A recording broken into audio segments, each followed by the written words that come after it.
Hey guys, welcome back. This is Bernard from the BTNHD, and I'm doing a quick demo on the Failover Cluster Manager, doing a live migration as well as a move migration. I felt like I cheated you guys during the live stream last night because I didn't get to do that.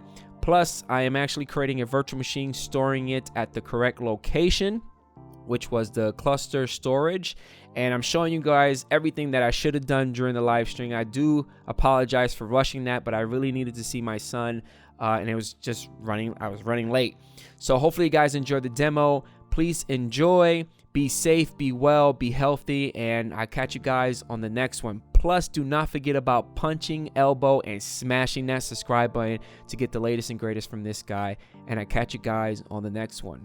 Enjoy.